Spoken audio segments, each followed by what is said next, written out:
Hello everyone, welcome back to my channel. दोस्तों, आज हम लोग जो है क्लास 12 का फिजिक्स का जो मोस्ट इम्पॉर्टेंट क्वेश्चन है जो कि आपके बोर्ड एग्जाम में जो है पूछे जाते हैं, वो सब हम लोग जो है देखने वाले हैं। ठीक है, इसमें हमने उन्हीं क्वेश्चंस को लिया है जो कि आपके बोर्ड एग्जाम में जो है पिछले बार जो है कई सालों से लगातार जो है पूछे गए हैं या फिर जो है पूछे जाने की अधिक संभावना रहती है। जो भी इम्पोर्टेंट कॉन्सेप्ट हैं, जो भी इम्पोर्टेंट डेफिनेशन है, वो सभी जो है हम लोग देखने वाले हैं। ठीक है, तो सभी जो है ज़्यादा बड़े बड़े प्रश्न नहीं है, सिंपल सिंपल से प्रश्न जो है पूछे जाते हैं। ये ज़्यादातर जो है लघु उत्तरीय अति लघु उत्तरीय प्रश्नों में जो है पूछे जाते हैं। ठीक है, तो चलिए देखते हैं कि और इन प्रश्नों को देखेंगे, इनके उत्तर को देखेंगे। ठीक है, प्रश्न हमने जो है यहाँ पर लिखे हुए, इनका आंसर मैं आपको साथ साथ जो है बताता हुआ चलूँगा। सबसे पहला जो है प्रश्न लेते हैं। यहाँ पर देखिए लिखा हुआ है कि बलों के अध्यारोपण का सिद्धांत है। ठीक है, यह जो है एक इम्पॉर्टेंट कॉन्सेप्ट है जो कि कई बार पूछा गया है। बलों के अध्यारोपण का सिद्धांत क्या है ना। तो इसको जो देखिए, इसका आंसर कैसे लिखेंगे कि यदि किसी निकाय में अनेक आवेश हों, ठीक है, किसी निकाय में अनेक आवेश हों तो उसमें से किसी एक आवेश पर लगा हुआ बल अन्य आवेशों के अलग अलग बलों के सदिश योग के बराबर होता है। यही अध्यारोपण का सिद्धांत कहलाता है। ठीक है, मान लीजिए किसी कोई निकाय है, उस पर जो है अनेक जो है बल लगे हुए हैं। ठीक है, अनेक, मान लीजिए कोई निकाय है, ठीक है, उस पर जो है अनेक बल, मैं बार बार बोल दे रहा हूँ, अनेक बल नहीं, अनेक आवेश कार्य कर रहे हो। ठीक है, इस पर जो है मान लीजिए ये Q1 आवेश है, ये Q2 आवेश काम कर रहा है और ये जो है Q3 कर रहा है। इसी प्रकार जो है Q4 Q5 इस तरीके से जो है कार्य कर रहे हैं। तो इस पर किसी भी जो है एक पर लगा हुआ बल जो है सर उन सभी दूसरे जो है जो भी आवेश पर बल लगे हुए हैं, जो भी आवेश लगे हुए हैं, उन आवेशों के सदिश के योग के बराबर होता है। ठीक है, तो इसी को हम क्या बोलते हैं, इसी को जो है अध्यारोपण का सिद्धांत बोलते हैं। ठीक है, उसके बाद जो है एक आता है आपका क्वेश्चन जो पूछा जाता है कि परमाणु में इलेक्ट्रॉन की स्थायी कक्षा क्या होती है। ठीक है, परमाणु में इलेक्ट्रॉन की स्थायी कक्षा क्या होती है, या फिर पूछता है कि परमाणु में इलेक्ट्रॉन की स्थायी कक्षा किसे कहते हैं। तो इसका जो डेफिनेशन है देखिए कैसे लिखेंगे कि कुछ निश्चित त्रिज्याओं की कक्षाएं जिसमें इलेक्ट्रॉन घूमता है और लेकिन ऊर्जा का उत्सर्जन नहीं करता है। ठीक है, अगर कोई भी परमाणु है उस पर जो भी कक्षाएं हैं इलेक्ट्रॉन की, वो उसमें जो भी इलेक्ट्रॉन घूमते हैं वो सभी जो ऊर्जा का उत्सर्जन करते हैं, लेकिन कोई ऐसी जो है कक्षा है जिसमें ऊर्जा का उत्सर्जन जो है इलेक्ट्रॉन नहीं करता, उसे ही हम क्या कहते हैं, उसे ही हम जो है इलेक्ट्रॉन की स्थायी कक्षा कहते हैं। ठीक है, एक बार फिर से इसका डेफिनेशन सुन लीजिए कि कुछ निश्चित त्रिज्याओं की कक्षाएं जिनमें इलेक्ट्रॉन तो घूमता है लेकिन ऊर्जा का उत्सर्जन नहीं करता है, उसे इलेक्ट्रॉन की स्थायी कक्षा कहते हैं। ठीक है, और उसके बाद जो है आपसे देखिए नेक्स्ट जो है क्वेश्चन पूछा जाता है कि ध्रुवण कोण, ध्रुवण कोण क्या होता है। ठीक है, तो ध्रुवण कोण देखिए क्या होता है, इसका डेफिनेशन कैसे लिखेंगे कि पारदर्शी माध्यम पर आपतित प्रकाश का वह आपतन कोण जिसके लिए परावर्तन प्रकाश पूर्णतया समतल ध्रुवित हो जाता है, ध्रुवण कोण कहलाता है ना। इसका फिर से डेफिनेशन सुनिए, किसी पारदर्शी माध्यम पर आपतित प्रकाश का वह आपतन कोण जिसके लिए परावर्तित प्रकाश पूर्णतया समतल ध्रुवित हो जाता है, उसे ध्रुवण कोण कहते हैं। और इसको जो है IP से प्रदर्शित करते हैं। ठीक है, IP बराबर होता है ध्रुवण कोण बराबर होता है ध्रुवण कोण बराबर tan IP होता है। ठीक है, tan IP। ठीक है, ये IP क्या है, IP जो है ध्रुवण कोण है। ठीक है, अरे यार, ध्रुवण कोण बराबर नहीं, n बराबर होता है। ठीक है, n बराबर tan IP होता है, ये जो है फार्मूला होता है। ठीक है, इसको जो है ध्यान में रखिएगा, इस पर जो है क्वेश्चन भी आते हैं। उसके बाद नेक्स्ट जो है पूछा जाता है कि परावैद्युत पदार्थ क्या होते हैं, इसका डेफिनेशन पूछा जाता है।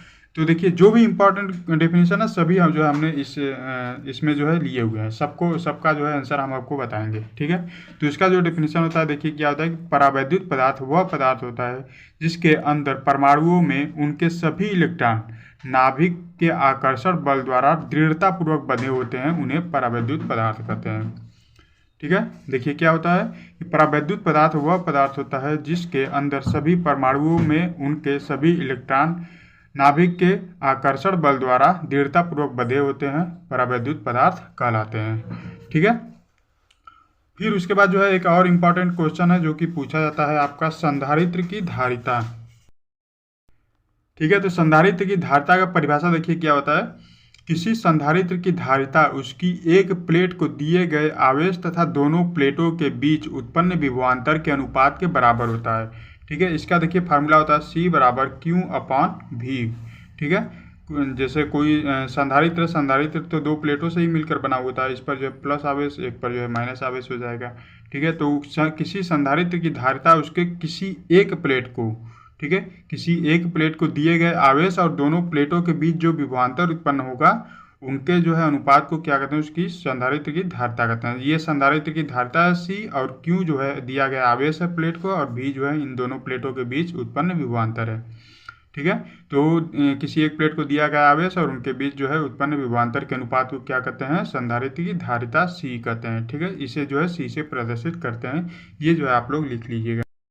उसके बाद जो है एक क्वेश्चन इंपॉर्टेंट है जो कि मानव नेत्र से पूछा जाता है आपका, कि मानव नेत्र की समंजन क्षमता किसे कहते हैं, है ना। तो इसका जो डेफिनेशन है वो क्या देखिए लिखेंगे कि नेत्र की वह क्षमता, ठीक है, नेत्र या मानव नेत्र जो भी लिखना चाहें लिख सकते हैं, नेत्र की वह क्षमता जिसके कारण नेत्र लेंस की फोकस दूरी में परिवर्तन करके नज़दीक व दूर की वस्तुओं को स्पष्ट रूप से देखा जा सकता है, नेत्र की समंजन क्षमता कहलाता है। ठीक है, क्या होता है कि नेत्र की वह क्षमता जिसके कारण नेत्र लेंस की फोकस दूरी में परिवर्तन करके नज़दीक व दूर की वस्तुओं को स्पष्ट रूप से देखा जा सकता है, उसे नेत्र की समंजन क्षमता कहते हैं, या मानव नेत्र की समंजन क्षमता कहते हैं। ठीक है, उसके बाद जो है नेक्स्ट क्वेश्चन है, देखिए लॉरेंज बल। लॉरेंज बल किसे कहते हैं, ये जो है कई बार पूछा गया है। तो लॉरेंज बल का परिभाषा देखिए क्या होता है कि चुंबकीय क्षेत्र में गतिमान आवेश पर, ठीक है, चुंबकीय क्षेत्र में गतिमान आवेश क्या होगा, चुंबकीय क्षेत्र में तो इलेक्ट्रॉन ही मूव करते रहते हैं। ठीक है, तो चुंबकीय क्षेत्र में गतिमान आवेश पर, या फिर ये भी बोल सकते हैं कि चुंबकीय क्षेत्र में इलेक्ट्रॉन पर। ठीक है, तो चुंबकीय क्षेत्र में गतिमान आवेश पर लगने वाले चुंबकीय बल को लॉरेंज बल कहते हैं। ठीक है, यह इसका जो लॉरेंज बल का सूत्र होता है यह बराबर QV साइन थीटा। ठीक है, ये जो थीटा है ये जो है आपका चुंबकीय क्षेत्र से बनाया गया कोण है। ठीक है, एंगल है। ठीक, लॉरेंज बल समझ में आ गया। चुंबकीय क्षेत्र में गतिमान आवेश पर लगने वाले बल को लॉरेंज बल कहते हैं। इसे जो है इसका फार्मूला जो है ये होता है, यह बराबर QV साइन थीटा। Q जो है आवेश हो गया, V जो है इलेक्ट्रॉन का वेग हो गया, और B जो है चुंबकीय क्षेत्र हो गया, और ये साइन थीटा, थीटा जो है आपका एंगल हो गया। ठीक है, अब उसके बाद जो है एक और इम्पॉर्टेंट क्वेश्चन जो कि आपसे जो है पूछा जाता है कि सेल का आंतरिक प्रतिरोध क्या होता है। ठीक है, अगर देखिए नहीं भी पढ़े हैं ना तो सिर्फ इस वीडियो को जो है एक दो बार देख लेंगे तो आपको जो है अच्छे से जो है ये सब चीज़ें याद हो जाएंगी। अगर पढ़े हुए हैं तो आप जो है रिवीजन के तौर पर इस क्लास को देख सकते हैं। ठीक, तो देखिए सेल का आंतरिक प्रतिरोध किसे कहते हैं।